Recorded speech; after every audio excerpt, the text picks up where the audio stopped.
beberapa investment yang ada keuntungan teksnya. Ya. Contohnya properti.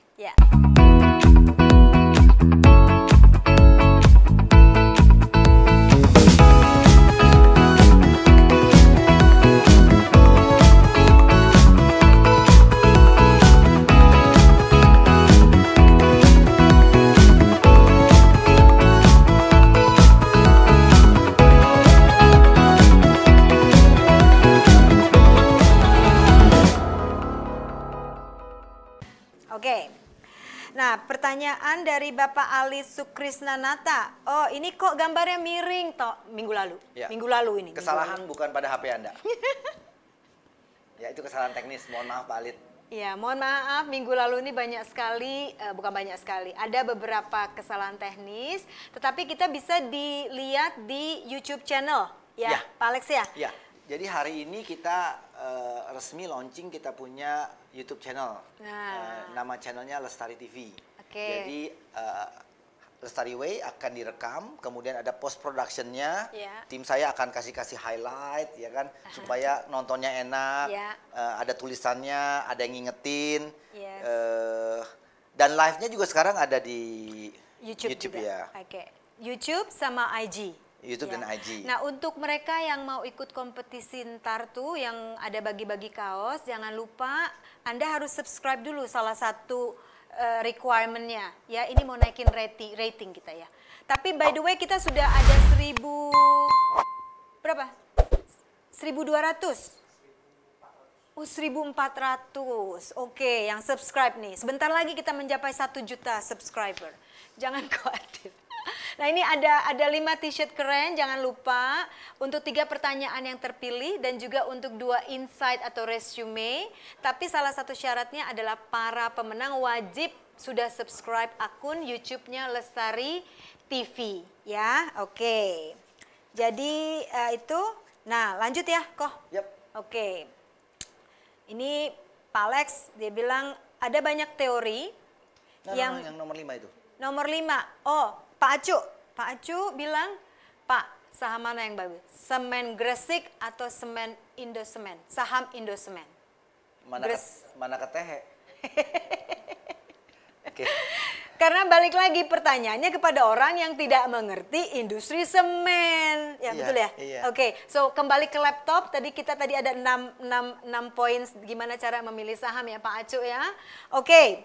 Jadi kalau tidak ngerti, jangan jawab juga ya. Nggak investasi, saya tidak ngerti. Jadi dan kita harus mengerti rule-nya adalah mengerti bisnisnya baru berinvestasi. Berarti Anda bisa menganalisa, membaca laporan keuangannya, bisa menganalisa kelakuannya dan sebagainya. Kalau kita mengerti bisnisnya, ya. Jadi kalau saya tanya semen Gresik sama semen Cibinong, you're not the expert. Mana ketehe? Ya, mana ketehe katanya gitu. Oke, Pak Acu, demikian ya. Moving on, dari Bapak Gunasatwang. Dia bilang, Pak, banyak teori yang mengatakan bahwa jika pemula itu lebih baik membeli saham blue chip. Sedangkan blue chip itu dalam 10 tahun terakhir naik 60%. Benar nggak nih? Nggak tahu. Something like that ya. Yang artinya harganya makin mahal. Apakah mungkin, Pak, blue chip harganya bakal terus meningkat walau sudah mencapai harga tertinggi? Kemudian basically apakah worth it untuk invest di saham blue chip? Oke, balik kepada premis yang pertama bahwa in the long run dalam jangka panjang pasar saham itu akan membaik. Kenapa pasar saham akan membaik? Satu, karena ada teknologi, kemajuan teknologi. Semakin efisien mereka. Dan kedua adalah semakin efisien dan semakin produktif. Kedua adalah jumlah populasinya bertambah. Jadi setiap korporasi itu akan bertambah kuat dengan berjalannya waktu. Contoh kalau kita setiap tahun, setiap korporasi itu akan mengadakan namanya raker, rapat kerja. Pernah nggak di raker itu kemudian bilang tahun ini kita akan tumbuh negatif 10%? Nggak bisa. Nggak pernah, ya kan? Semua perusahaan betapapun sudah besarnya, dia akan mentargetkan growth. Naik terus. Naik. Ada 10%, ada 15%. Dan kemudian setiap tahun depan 10%, tahun depannya lagi 10%, tahun depannya lagi 10%, and they're compounding. Ya. Kemudian seluruh banyak korporasi tadi membentuk yang namanya pasar saham. Jadi saya percaya sekali bahwa premis tadi in the long run pasar saham akan naik dan korporasi kita akan bertambah bagus, bertambah produktif, bertambah efisien dimanapun tempatnya sekarang. Ada pengecualian pasti, ya akan ada perusahaan-perusahaan yang sunset, ada perusahaan-perusahaan yang kena disruption, pasti ada pengecualiannya, ya. Jadi tapi kembali in general, mereka harusnya naik terus. Kalau perusahaannya bagus, fundamentalnya bagus. Nah, perusahaannya memang bagus, dibangun dengan bagus, maka dia akan growth dengan bertambahnya populasi, dengan kemajuan teknologi dan sebagainya, ya. Saya nggak bilang pasti semua perusahaan seperti itu. Saya cuma bilang bahwa logikanya semua perusahaan dikelola dengan baik akan semakin kuat dengan berjalannya waktu. Tentunya tadi saya bilang akan ada perusahaan-perusahaan yang kena disruption, akan ada kena perusahaan yang kemudian salah kelola, akan ada perusahaan yang kemudian sunset bisnisnya. Mungkin kalau pertanyaannya Pak Putu Guna ini mungkin ke arah sini kok. Kalau blue chip itu kan rata-rata dia kapitalisasinya gede, kemudian dia liquid dan performance-nya bagus.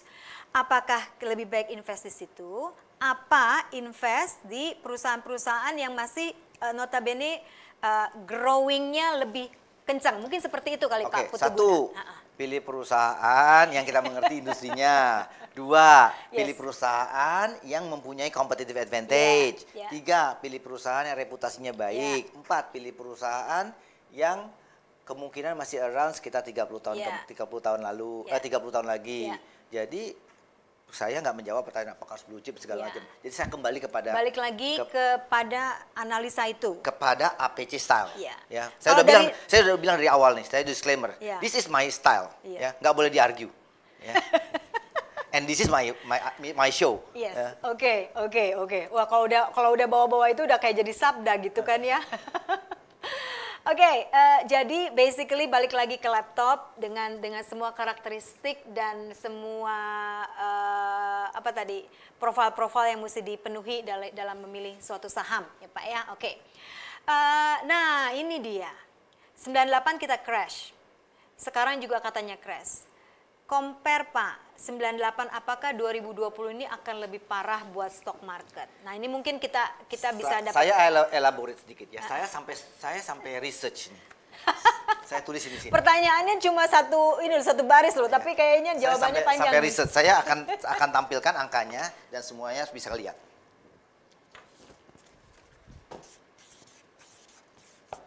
Jelas ya? 1997. Ini indeks 740. Yes. Oke. Kemudian 98 crash 271. Oke. So dia crash 63% di sini. Oke. 99 710. Naik hampir 60% lagi. Kok apa nih 740 271? Ini indeks harga saham gabungan. IHSG. Tadi nggak ada ya? Nggak ada, jadi, 97, ya indeks harga saham gabungan 740. Ya. 98 crash. Ya, yang ditanyakan 98 kan? Yes, 98. Itu turun menjadi 271. Itu drop 63%. Wow, oke. But 99 lihat. Naik 60%. 710, naik lagi 60%. Oke, and then Januari 2008 yes itu 2380 indeks harga saham gabungannya. November 2008 yes itu 1146 crash lagi sekitar 60%. Oke. Ya. Tapi di April 2010 itu 2971. Dia naik lagi hampir lebih dari pada sebelum crash. Sebelum crash mungkin sekitar 65%. Jadi recovery-nya tuh lihat angkanya. 97 740. 98 dia crash. Ya, ini crash 98 nih, ya. Bumi gonjang-ganjing di sini, ya. Tapi 99 ini turunnya 63%, 99 dia recover. Langsung ya. recover. Naik lagi 60%. Crash lagi terjadi 2008. Ya. Turun dari 2380 ke 1146. Turun 60% lagi. But bounce back di April 2010 2900. Pertanyaannya sekarang 2020. Oke. Habis. Oke, sekarang 2018. 2018. Yes. Tertingginya 2020 COVID 4.000. Ya. Saya sampai nggak ngenalin loh tadi tuh angkanya, kalau itu IHSG 97 tuh 900 sekian. 2018 6.000, 2020 hari ini 4.880, turun lagi 26%. Belum 60%. Belum 60%. Belum 40%. Kemarin sempat sedikit hampir 40% ya. Jadi a brief history of the stock market. A brief history of stock market. Turun, bounce back. Turun, bounce back. Sekarang mana tadi? Turun. Ya. Pertanyaannya 2021 bagaimana? 2022 bagaimana? Ya. Saya baca buku yang menjelaskan, yang mempelajari stock market, tapi bukan indeks harga saham gabungan di Jakarta. Ya, tetapi New York Stock Exchange. Ya. Bukunya membahas New York Stock Exchange. Dikatakan sama dia bahwa setiap tahun sekali akan terjadi koreksi. Setahun sekali. Setahun sekali akan terjadi koreksi. Pasar saham itu akan terkoreksi setahun sekali. Ya.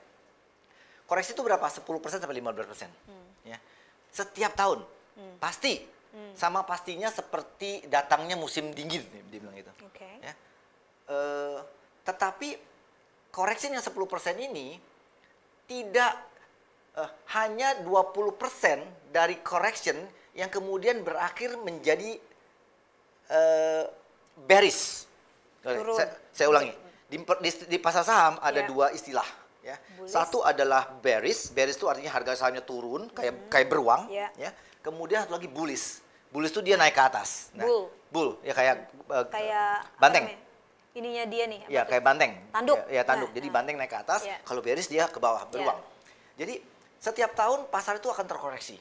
Yang namanya terkoreksi itu 10 sampai 15%. Jadi kalau 10 sampai 15% kita bilang terkoreksi. Koreksi, ya kan? Tetapi hanya 20% dari market yang terkoreksi itu berubah menjadi bearish. Hanya 20%. Jadi 80% yang nggak jadi bearish. Jadi 80% yang ketika terkoreksi dia akan bounce back, lagi, ya kan? Dan bounce lamanya terkoreksi itu rata-rata sekitar maksimal selama 2 bulan. Jadi begitu terkoreksi 2 bulan dia akan bounce back lagi. Ya. Itu pasti. Itu history. Itu history. Nggak ada yang pasti di dunia ini. Ya. Sorry. Kecuali matahari terbit dari timur. Itu history. Ya. Itu sejarah. Dan jadi, itu di stock market di Indonesia? Bukan, apa sama? Itu New York Stock Exchange. Ya, saya nggak studi di Indonesia dan saya nggak punya literaturnya. Tapi angkanya mirip. Ya kan? Nah, hanya 20%. Dalam setiap 4-5 tahun akan terjadi bearish. Ingat nggak tadi 1 tahun koreksi, 1 tahun koreksi, 1 tahun koreksi. 4-5 tahun baru dia bearish. Ya, jadi hanya ada 1 dari 5 koreksi yang kemudian drop lagi menjadi bear market. Bear market yang koreksinya sekitar 30-40%. Deep correction. Jadi tidak semua market correction yang turun itu kemudian menjadi bearish. Hanya 20%. Yang 80% lagi naik. Kemudian setiap 4-5 tahun sekali, maka terjadi bearish market. Bearish marketnya berarti the whole market. Iya, kita ngomongin market. Semua turun. Kita ngomongin market, bukan kita ngomongin individual stock. Kita ngomongin market. Jadi dalam 4-5 tahun sekali terjadi bearish yang turunnya sampai 20 sampai 40%. But the bear is always followed by the bull. Jadi setelah ngedrop, biasanya dia naik. The bear is always followed by the bull. The crash is always followed by the bull. The bear is always followed by the bull. Belum ketahuan. Ya kan? Ya. So history begitu. The history katanya do not repeat itself, but it rhymes. Kira-kira iramanya. Jadi yang saya mau katakan adalah di sini bahwa kalau market terjadi koreksi, jangan grogi, jangan gentar, jangan tremble, ya, jangan stres. Kenapa? Dia akan bounce back lagi. Ya, bayangkan Kalau terjadi bayangkan kalau setiap tahun kemudian market koreksi, Anda stres, Anda jual, you cut loss. Yes. And then besok naik lagi gimana? Galau. Ya kan? And setiap market kemudian bearish seperti ini, ya kan? Drop, you sell. Iya. Ya kan? And then kemudian dia balik lagi, naik lagi. Jadi nasihat saya, stay in the market. Oke. Masuk sedikit-sedikit and stay in the market. Kalau koreksi gimana? Beli. Kalau bear gimana? Beli banyakan lagi. Kalau punya duit. Makanya harus punya cash reserve. Ada 4 jenis aset.